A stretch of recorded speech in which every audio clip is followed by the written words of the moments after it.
What's going on, guys, and welcome back to Forza Motorsport 7. Today we're going to be looking at the March car pack for Forza 7. This car pack weirdly doesn't have a sponsor, I don't know why, so it's just called the March car pack. It of course adds 7 new cars to the game, and yeah, we're going to be checking them out today. Now first of all, these cars aren't completely stock. When I drove them, I didn't realize that when I got the cars they were already, the homologation parts were already fitted, so yeah, I'm not driving these cars stock, so just bear that in mind. We start off with the 1932 Alfa Romeo XC90 Spider. So yeah, I mean, this was in A class when I was driving it. However, from stock, it's usually in E class. I usually do drive these cars stock on these videos. However, for some reason, I got the cars this time. They already had the homologation parts fitted, and you know, I forgot to change them back. So yeah, this thing was pretty damn quick, but from standard it wouldn't be that quick. It's not the most interesting car in the world, however it's a nice classic thing, and it's not too bad, I don't mind it. Next up we have the 1977 Brabham Motor Racing Developments BT45B. Quite a long name there. This is basically a classic kind of like mini race car thing.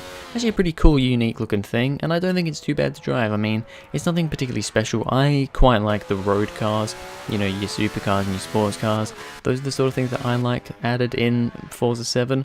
However, race cars are definitely a good thing, and you know, this is a fairly unique race car. It's actually really nice to drive. Once again, I mean, it was really quick. I'm not sure what class it was in, but it was really quick when I drove it here. But it did have homologation parts on. But I mean, I think this thing would be pretty quick anyway. Now next up we have the 2017 Chevrolet Colorado ZR2. Now this is where the pack really starts to dip down a bit for me. We've been getting a lot of pickups and SUVs in Forza Motorsport 7 for the since these car packs have been coming out for this game, and I really don't understand why. This one specifically, I don't know why we need this in the game. Once again, this actually felt not too bad to drive, pretty quick. I mean, the brakes weren't amazing, and it was very wallowy. However, it was pretty quick, but once again, probably because of the parts that were fitted. It's just, this isn't the sort of car I see that we need in Forza 7, but there we go. Now next up we have the 1983 Jaguar Group 44 XJR5. This is probably my favourite car in the pack. I don't know. It's a really cool race car. This was in, I think, R class, maybe even P class, I can't quite remember. It was a very quick thing. Once again, homologation parts. However, it wasn't with the homologation parts. I did check this one.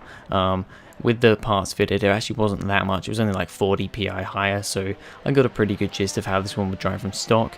And it's actually really nice. It's a really good car, a bit of a different race car, something that I actually quite liked. And just driving this car was a hell of a lot of fun. Next up, we have the 2017 Lincoln Continental. Now, this is another road car, one of the 3 road cars in this pack. You know, the Chevrolet Colorado being one of those as well. It's you know, it's okay. It's not particularly interesting. I didn't even know this car exists. I mean, I've heard of the Lincoln Continental before, but you know, a much older car. This is a much more modern, you know, 2017 version of the Lincoln Continental, and I mean, it's okay. Once again, it felt pretty nice to drive, but you know, homologation parts again, it's really difficult because of that, and I'm really annoyed that it had those parts fitted, but altogether, this isn't too bad. Next up, we have the 1988 Nissan Bob Sharp Racing 300ZX. So we got another race car. Yeah, I mean, this is a pretty nice race car.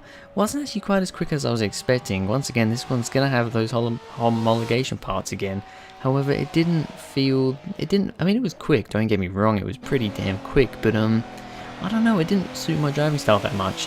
Out of the 3 race cars in the pack, you know, this, the Jaguar and the Brabham, I think this is probably my least favourite one, just for how it drove. You know, it's not a bad car, definitely, but it's personally not the most interesting thing, and yeah, just not the best in the world. And then our final car in this pack today is the 2017 Volvo XC90 R design.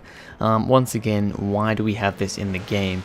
I didn't mind the odd SUV being added to Forza Motorsport 7, although I don't really like SUVs. You know, messing around with SUVs is fun in racing games, upgrading them and stuff. However, we're getting 1 or 2 every pack now, and I just don't see the point. I mean, it's an alright car, but come on, we need cars. There's cars like the McLaren 570, not the 570, the McLaren 675 LT, the Lamborghini Huracan Performante. There's all these supercars, hypercars, and race cars that we really want in this game that people have been asking for. Instead, we're getting these SUVs and pickups. It's really disappointing.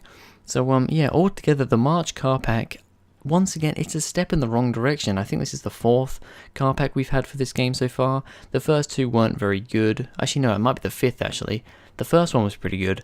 The second 2 weren't very good. Last packs was pretty decent, actually. But now we've gone back to not very good again. The Alfa's okay, but not that interesting. The Brabham is okay. The Chevrolet, we don't need in this game. It just doesn't fit. The Jaguar is probably my favorite car in the pack. The Lincoln's okay. The Nissan I'm actually not a massive fan of, but it's okay. And then the Volvo, once again, it doesn't belong in this game. So I really hope that the next pack, because I think there's only one more pack left in the car pass now, I hope that one is a lot better than these previous ones we've had. But anyway, that's going to be it for this video, guys. Thank you very much for watching. If you enjoyed, please go ahead and like and subscribe, and I'll see you guys in the next video.